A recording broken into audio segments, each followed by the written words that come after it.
Welcome back to the Ignite Test Prep YouTube channel.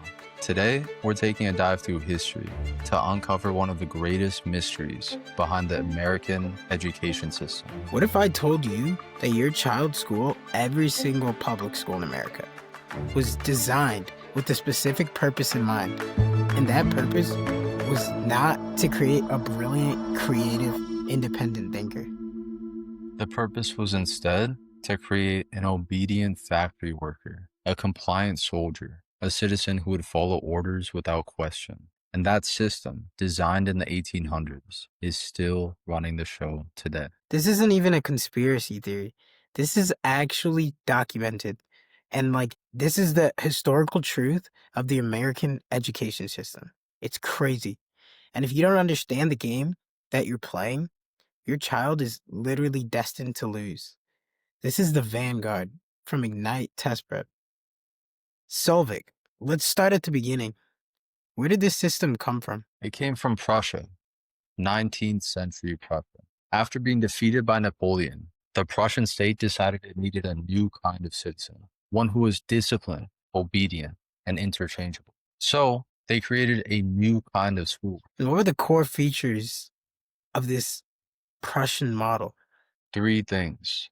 1, compulsory attendance. The state decides when and where your child learns. 2, standardized curriculum. Everyone learns the same thing at the same time, regardless of individual talent or interest. And 3, a focus on discipline and memorization. The goal was to, and I'm quoting the historical record here, destroy the free will so that students would be perfectly docile. What? So the system wasn't about education in the classical sense at all, but it was more about social engineering? Exactly. And in the mid 1800s, American reformers like Horace Mann traveled to Prussia, saw the system, and fell in love with it.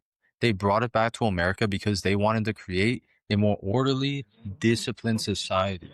And then in the early 1900s, the industrialists got involved. This is where it gets really dark. We're talking about men like John D. Rockefeller and Andrew Carnegie. Exactly. We're talking about big, big money. We're talking about oil money, the titans of industry. And see, what they did is they poured millions into the General Education Board, which was founded in 1902, and their goal was explicit. I'm quoting from Rockefeller's own mission statement here. They wanted to create a population of grateful and responsive rural folk who would yield themselves with perfect docility to our molding hand. They didn't want a nation of critical thinkers who might question their monopolies or their labor. They didn't want a nation of critical thinking. They didn't want a nation of critical thinkers who might question their monopolies or their labor practices. They wanted a nation of compliant workers. And that's what they got. The system we have today, the bells, the grade levels, the standardized tests, the focus on memorization, it's all a direct legacy of the Prussian education model. It's a system designed for the industrial economy of 1900s. We're talking about factory workers. But we're not even in the 1900s anymore. We're in a world of AI, automation, and global competition. And this system is failing our children on a catastrophic scale. And it's not just failing them, it's actively holding them back. It's training them for jobs that won't exist. It's teaching them to be compliant in a world that rewards creativity. It's teaching them to be standardized in a world that demands originality. So the first step for any parent is to realize the truth. Your child's school is not designed to make them a winner in the 21st century. It's designed to make them a cog in a 19th century machine. Think about that. And once you understand that, you realize you have to play a different game. You have to operate outside the system. You need a new set of rules. And that's exactly why we created Ignite.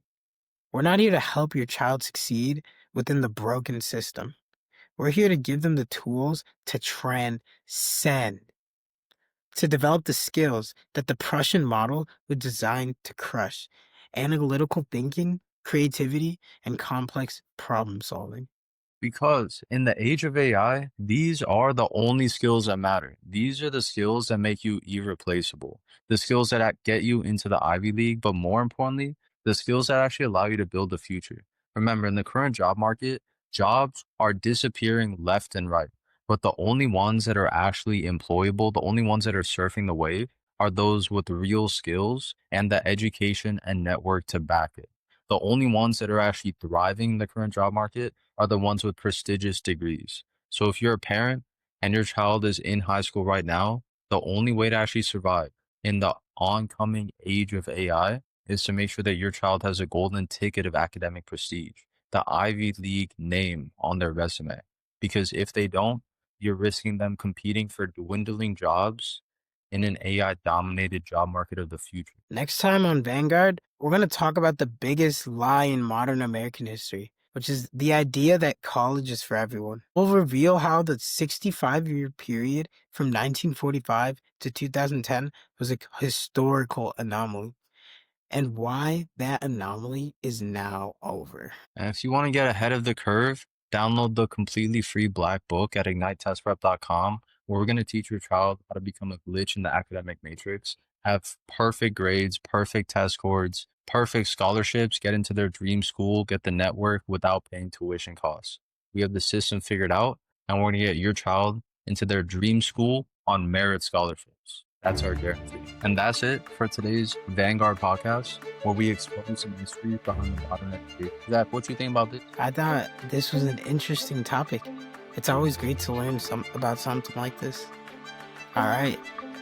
We'll see everybody, and we'll catch you on the next episode.